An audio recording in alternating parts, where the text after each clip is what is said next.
Working for you.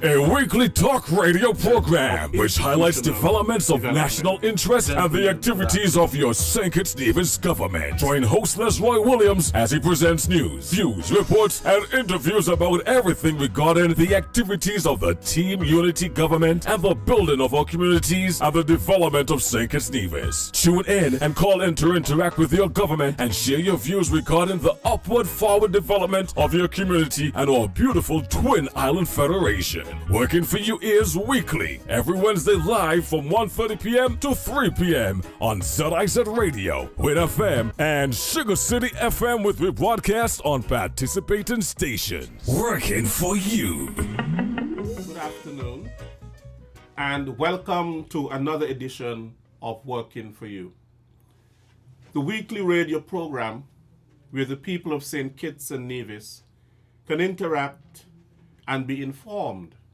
about their government. I am your host, Lesroy Williams. After an 8-year hiatus, the Ministry of Foreign Affairs is presently hosting Diplomatic Week, which started on Sunday the 3rd of April and which runs until the 8th of April. Last week, we were honored to have with us Ms. Kay Bass, Permanent Secretary in the Ministry of Foreign Affairs, who outlined a myriad of activities that diplomats and honorary consuls have the opportunity to engage the people of the Federation. According to Ms. Bass, Diplomatic Week fosters a climate for meaningful interaction, not only with fellow St. Kitts and Nevis heads of missions, but also with international counterparts scattered throughout the region. She said that relations between states continue to evolve and at an alarmingly rapid rate, and that as this diplomacy assumes an increasing role in shaping the outcome of global affairs, the Federation of St. Kitts and Nevis aims to proactively pursue pragmatic interaction with the regional, hemispheric, and international community, not as a mere reactor, but rather as a significant agent of change. Despite our size, we have long been convinced that our people, our land, our location are all enduring and valuable assets which, by any standard, compete successfully worldwide. Today, I am pleased to present to you several of our diplomats and honorary consuls who are, as the team says, forging new partnerships and strengthening networks for sustainable growth and economic development. I will also present to you the addresses given by the Honorable Mark Brantley, Minister of Foreign Affairs, and the Honorable Prime Minister, Dr. Timothy Harris. The Ministry of Foreign Affairs is currently hosting Diplomatic Week 2016 under the theme Forging New Partnerships and Strengthening Networks for Sustainable Growth and Economic Development.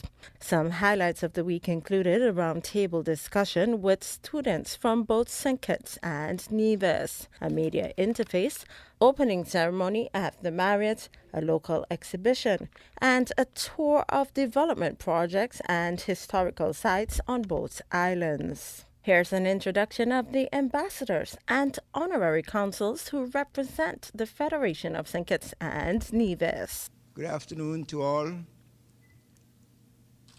My name is Sam Kondo, and I am ambassador and permanent representative to the United Nations. mission in New York. As you're aware, the United Nations basically is the organization or institution that hosts some 193 ambassadors, 193 countries. St. Kitts became a member of that organization, that institution, after our independence in 1993. But the United Nations celebrated last year the 70th anniversary. It was formed in 1945, after 1945, about 1945. And so we celebrated the 70th anniversary. St. Kitts has had some 4 UN ambassadors before me. 4 preceded me. We had first Dr. William Herbert, then we had the late Llewellyn Moore, then we had Mr. Joseph Christmas, and then we had, after him and before me, was Frank Delano Barth. And so I'm the 5th UN ambassador since independence, since we joined the United Nations. Like I said, United Nations, we are represented in New York. An ambassador will, as you would know, I'm sure, there are 3 main functions of an ambassador. You have one, it's the diplomatic, where you represent your country to a host country, or like myself, an institution, where I meet ambassadors from all over the world, and I represent my country to present its programs, its policies, and to seek assistance and to share in exchange of views on the development of the country. Then we have a role to do with ceremonial, where we take part in ceremonial activities for various countries. And we also have a role of being administrative. You're the administrative head of the mission or the embassy that you represent abroad. And so those are the roles and responsibilities. In the United Nations have certain organizations, certain sections. We have, for example, the General Assembly, and we have the President of the General Assembly that is elected annually. Then we have probably the main function of the United Nations, which is the Security Council. The Security Council is comprised of some 50 members, 5 permanent members. They are China, France, the Russian Federation, United Kingdom, and the United States. And then we have some 10 non-permanent members. I'll mention 2 of the non-permanent members because those 2 members I know, we share another organization or institution with them. We have, at present, non-permanent members on the council. We have New Zealand, and I mentioned New Zealand because New Zealand is a member of the Commonwealth, and the Commonwealth is one such organization that we are part of. And we have also Venezuela. And Venezuela is part of GULAC, another organization that we are part of. So I mentioned those 2, but we have 10 non-permanent representatives. They are rotated, I think, twice a year. We have elections twice a year. This year, as part of the non-permanent members, we have elections for the European area. We have some 3 up for elections. They're looking for 2 seats, but we have 3 candidates. We have Sweden, we have Netherlands, and we also have Italy. So in June of this year, you'll have election for those 2 seats from those 3 countries. And so St. Kitts will vote. St. Kitts Nevis will vote on those things. There are other, like I said, in the United Nations, we have some 193 countries, but there are other subgroupings. For example, in the United Nations, for example, St. Kitts is part of GULAC, which is like the Organization of American States, is some 35 countries. We are also part of the CARICOM caucus at the UN, and the L69, the G77, and a number of organizations we are part of, because in the UN, at the UN, you have these sub-organizations. I'm sure you're aware as well that the UN came about as a result of the war, after the 1945 war, when they had to have an institutional organization that will try and prevent war again. The whole idea was to make sure that the world does not suffer that kind of trauma and difficulties that we experienced during the war. And so part of the major function, one of the major functions at the UN is peacekeeping, and to promote human rights and justice and all those things, to make sure that all the treaties that are made all over the world are kept, to do interventions, to make sure that the world runs smoothly, to reduce poverty and hunger. At the 70th anniversary of the UN, we had what we call the Sustainable Development Goals, or the 2030 Agenda. There's some 17 of them. And so it is, like I said, basically to improve the standard of living, to improve the quality of life, and to make sure that there's peace and justice and human rights are observed all over the world. So the UN has an important role. In fact, like some people said, so it was once said, if the UN didn't exist, we'd have to create it. The UN is really the main institution, international institution, that keeps the world together. The world revolves around that. I mean, all the conflicts all over the world, it is the UN. The UN has the authority to send in peacekeeping, to intervene in terms of, in fact, the migration problem that is taking place. The UN is playing a major role in that. So the UN is one of the most important organizations, if not the most important organization in terms of international relations. And here's where I am. I'm particularly pleased to be representing my country. Good day. My name is Thelma Philip Brown. I'm the Ambassador Extraordinary and Plenipotentiary to the United States of America. For the first time, the role has been bifurcated, and so we also have a separate ambassador to the OAS, but I deal with the bilateral relations to the U.S. Now, Minister Kanda has so kindly given you the functions of an ambassador, so I don't need to go into them, save to say that also included in my function will be looking after the interests of the nationals who live in the United States, looking after their interests. That would include what we call consular activities, such as provision of passports and emergency travel documents, and other issues related to deportation, etc., as well as administrative officers. But as he says, representing our country's interests abroad in the United States, and that would include forging partnerships, both with the State Department, Congress, the Senate, etc., and private enterprises and agencies. Thank you. Good afternoon, listening audience. I'm delighted to have this opportunity for sharing with this distinguished panel a few thoughts with respect to my experiences serving in the capacity for Ambassador for St. Kitts and Nevis to the Organization of American States.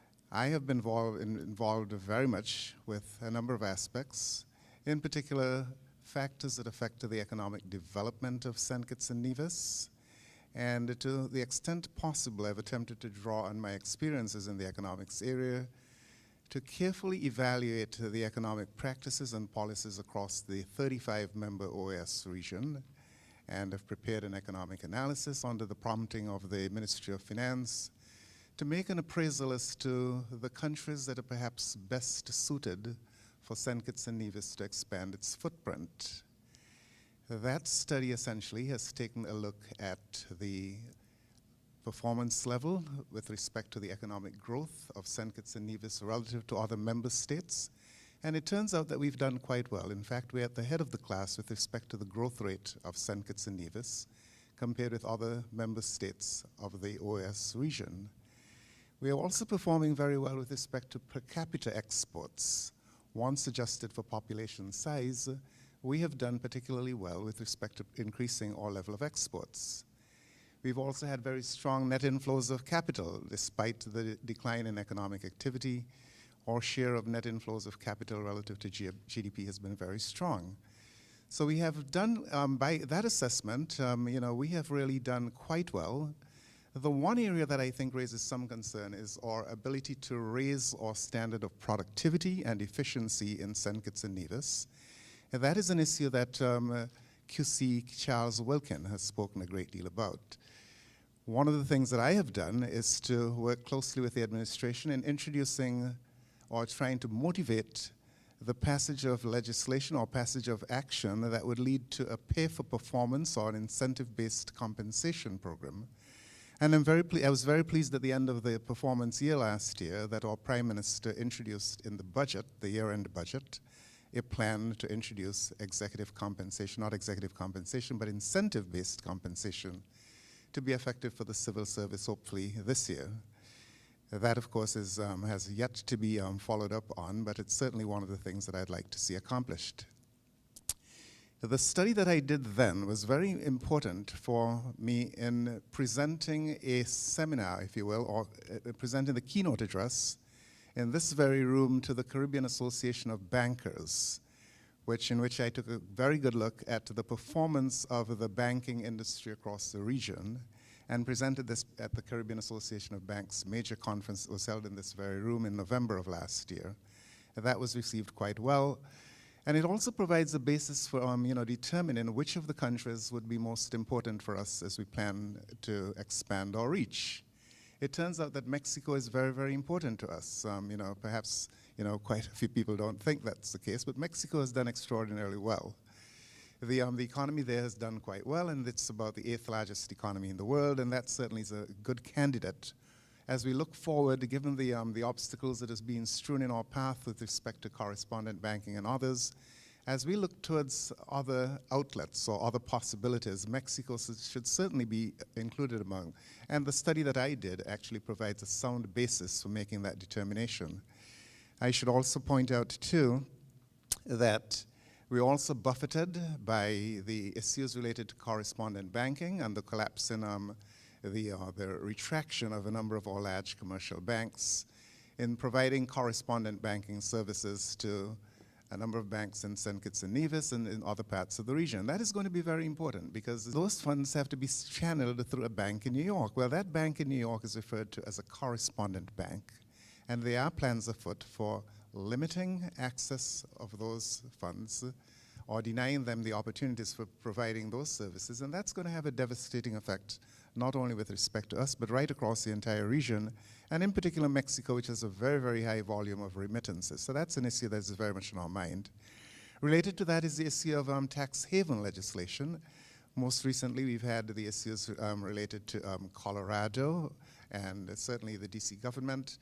And the CARICOM caucus of the OAS came together and most aggressively put forward a proposal calling for the retraction of that policy initiative for the District of Columbia, and that was fairly successful in that they backed away from that provision. So those are some of the things, the areas that I have a real focus on. I'm also very much interested in a public partnership, developing public partnerships, and some of you may be aware that there were 10 students here from Hamilton College in Clinton, New York, which visited us last week. They were involved in community service activities. I was very instrumental in traveling to Clinton, New York to meet with the president of the university to try to arrange for that visit. And it turned out to be quite well. I think it was the Deputy Prime Minister, Sean Richardson, met with them in St. Kitts, and they had also had very, very good meetings in Nevis. So we have a full range of actions that we are dealing with. Border disputes, we have no border disputes in St. Kitts and Nevis, but certainly we're dealing with border disputes between the Dominican Republic and Haiti on the west coast. That's a major issue that is continuing. We have border disputes between Venezuela and Guyana. Those are some of the kinds of issues that we're concerned with. So we do have our hands filled. With 35 member countries all sending correspondence to you every day, it gets to be a bit overwhelming sometimes, given the thin staff that we have, but we're doing our best to keep pace with the volume of activity. Thank you very much. Thank you. I'm delighted to be back in St. Kitts and to be here with my colleagues. I am Kevin Isaac, High Commissioner to the Court of St. James in London, United Kingdom. I'm also permanent representative to the IMO, which is the International Maritime Organization, which is an arm of the United Nations, and a governor on the board of the Commonwealth Secretariat. We have quite a lot of activities that we're focused on in the United Kingdom. And one of the things that I've tried to draw attention to is the need to build a much stronger relationship with the diaspora. And so we've started a few programs to engage the youth. We do activities to reach out to our folks who live in Leeds, Birmingham. We have, just last month, we had an executive meeting with all of the heads of the organizations to try and see how we can work together to build a strategic partnership where these folks who've left and still have an interest in St. Kitts could work with us to build or to contribute to the socioeconomic development of St. Kitts and Nevis. I've also been focusing attention on something which is dear to my heart and which I think has been a priority for St. Kitts and Nevis, is the non-communicable diseases. I think we have almost an epidemic of cancer, diabetes, hypertension, and these things that go through the Caribbean. I had learned a couple of years ago that we had in 10 years about 300 amputations. This meant that we need to draw attention to this, to find ways that we can get support to help us in dealing with this. So this is also one of the things that I'm focused on. Also, the Commonwealth is dedicated or committed to promoting democracy, human rights, and economic development. St. Kitts and Nevis is a small country, a small island developing state, uses its access to 54 countries, some of them small, some are large, to build strategic and diplomatic strengths, to work with them, to negotiate, to develop mechanisms and regimes that help St. Kitts and Nevis advance our priorities. Within the IMO, the focus is on maritime security. I'm sure most people will know that we have a shipping registry based in the United Kingdom, and where we register ships that bear our flags. It's more useful for me to, at this stage, to hear from you as opposed to just giving you a laundry list or catalog of the things that we're doing. Thank you.